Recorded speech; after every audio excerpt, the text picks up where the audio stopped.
আসসালামু আলাইকুম। সুপ্রিয় দর্শক, দীর্ঘ রাজনৈতিক ক্যারিয়ার পেরিয়ে রাষ্ট্রপতি হিসাবে শপথ নিয়েছেন মির্জা ফখরুল ইসলাম আলমগীর, যিনি বিএনপির মহাসচিব ছিলেন এবং তিনি আসলে রাষ্ট্রপতি হিসাবে কতটা সফলতা অর্জন করতে পারবেন, আর তারেক রহমান তার প্রতি কেন রাস্তা রেখেছে, এগুলো বিষয় নিয়ে আমি আজ আলোচনা করব। গত 17টি বছর আওয়ামী লীগ যখন জোরপূর্বকভাবে ক্ষমতায় থেকেছে, সে সময় আমরা দেখেছি যে কিভাবে মির্জা ফখরুল ইসলাম আলমগীর লড়াই করেছে, সংগ্রাম করেছে, ত্যাগ স্বীকার করেছে, নেতাকর্মীদেরকে ঐক্যবদ্ধ করে মায়ের মতো ছায়া দিয়েছে। মা যেভাবে একটা সন্তানকে লালন পালন করে তার বিপদ আপদে পাশে থাকে, ঠিক মির্জা ফখরুল ইসলাম আলমগীর সেই বিএনপির ক্লান্তি লগ্নে এবং বিএনপির বিপদের সময় সে সময় তিনি দলের হাল ধরেছিলেন এবং আমরা দেখেছি বিভিন্ন জায়গায় তিনি সমাবেশ করেছেন, সেই সমাবেশে বক্তব্য দিয়েছেন। অনেক বাধা পেরিয়ে, পুলিশের বাধা তাদের পার্টি অফিসে যেতে দেয়নি এবং তার উপর হামলা মামলা, এমনকি বারবার জেলে যেতে হয়েছে তাকে।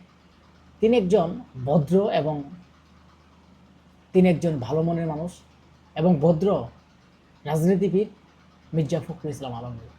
তাকে তারেক রহমান বেছে নেওয়ার মূল উদ্দেশ্য হচ্ছে 17টি বছর তারেক রহমান যখন সেই লন্ডনে বসবাস করে, ঠিক সেই সময় তারেক রহমানের আদেশ, তারেক রহমানের যেই নির্দেশ অনুযায়ী তিনি দলকে যেভাবে সামনের দিকে এগিয়ে নিয়ে গেছিলেন, অনেক বিপদ এসেছে, ঝড় এসেছে, তুফান এসেছে, কখনো পিছু হটে নাই এই একটি মানুষ মির্জা ফখরুল ইসলাম আলমগীর।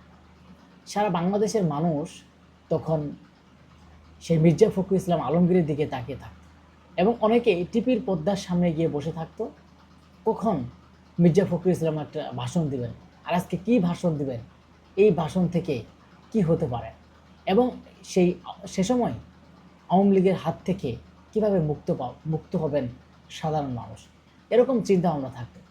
কারণ একজন রিকশাওয়ালা, দিনমজুরি, সাধারণ মানুষ থেকে শুরু করে সবাই কথা বলার কোনো সুযোগ থাকতো না এবং তাদেরকে নানা ধরনের হুমকি দামকি দিয়ে সেই আওয়ামী লীগ সরকার তাদেরকে চাপের মধ্যে রেখে দিত।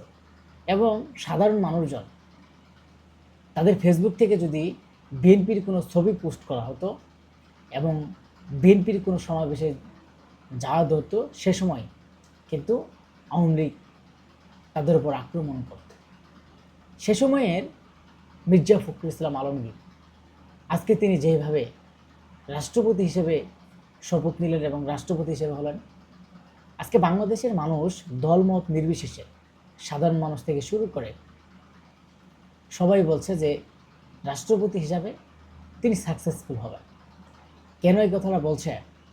তার দীর্ঘদিনের যে শ্রম, যিনি একজন ভদ্র মানুষ, তার ব্যবহার, কথাবার্তা, তার যে আচার আচরণ, সেই দিকের উপর লক্ষ্য করেই আজকে সাধারণ মানুষ থেকে শুরু করে সবাই, বিভিন্ন রাজনৈতিক নেতাকর্মীরা বলছে যে মির্জা ফখরুল ইসলাম আলমগীর তিনি রাষ্ট্রপতি হিসাবে সফল হবেন। মানে একজন রাষ্ট্রপতির যে দায়িত্ব, যে কর্তব্য, যে প্রতিটা রাজনৈতিক দল সবার সাথে সমান, কোনো রাজনৈতিক নেতৃবৃন্দ একপক্ষ হয়ে কাজ করা যাবে না এবং সারা বাংলাদেশের মানুষ, সাধারণ মানুষ থেকে শুরু করে সবার প্রতি তার ভালোবাসা থাকতে হবে এবং তিনি সবার সাথে যাতে সমান অধিকার, সমানভাবে চলেন, সমানভাবে দেখেন, এটা কিন্তু প্রতিটা মানুষের আশা রয়েছে। কয়েকদিন আগে মির্জা ফখরুল ইসলাম আলমগীর একটা বক্তব্য দিয়েছিল, অনেকে হয়তো সেই বক্তব্যটা জানেন, যে দীর্ঘ 5 মাসে যে দুর্নীতি এখনও বন্ধ করা যায় নাই, চাঁদাবাজ এখনও বন্ধ করা যায় নাই, অনেক কিছু এখনও করা শেষ হয়ে যায় না। কিন্তু তিনি আসলে সত্য কথা বলছেন। তিনি চাচ্ছেন সত্যের পথে রাজনীতি। তিনি যেই 31 দফা দিয়েছিলেন তারেক রহমানের অধীনে, তিনি যেইভাবে বিএনপি দলকে মায়ের মতো আগলে ধরে রেখেছিলেন, আজকে সেই মির্জা ফখরুল ইসলাম আলমগীরের কাছেই তারেক রহমান মনে করেন যে নিরাপদ। কারণ তিনি যখন 17টি বছর দেশের বাইরে থেকেও যিনি একজন মহাসচিব হিসেবে ছিলেন এবং তারেক রহমানের দিক নির্দেশনা অনুযায়ী দেশ পরিচালনা করেছেন এবং তিনি নেতৃত্ব দিয়েছেন, এবং আজকে সেই তারেক রহমান প্রধানমন্ত্রী। তারেক রহমান সেই মির্জা ফখরুল ইসলামের উপর আস্থা রেখেই যেই 17টি বছর লড়াই সংগ্রাম করেছে, মির্জা ফখরুল ইসলামের উপর যেই ধরনের অমানবিক আচরণ করা হয়েছে, তারপরেও তিনি থেমে থাকেন। তিনি একটি মানুষ। আজকে সেই ত্যাগী নেতার উপরেই কিন্তু তারেক রহমান আস্থা রেখেছেন, যে তিনি যেভাবে দীর্ঘটি বছর লড়াই সংগ্রাম করেছেন, যে ত্যাগ স্বীকার করেছেন, আজকে তাকে সর্বোচ্চ সম্মান দিয়ে কিন্তু সেখানে বসানো হলো। আমরা সেই হিসাবে এই কথাটাই ধারণা করতে পারি যে মির্জা ফখরুল ইসলাম আলমগীরের উপর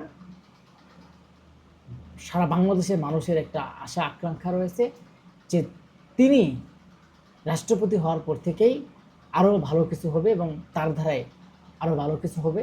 এটাই সারা বাংলাদেশের মানুষের প্রত্যাশা।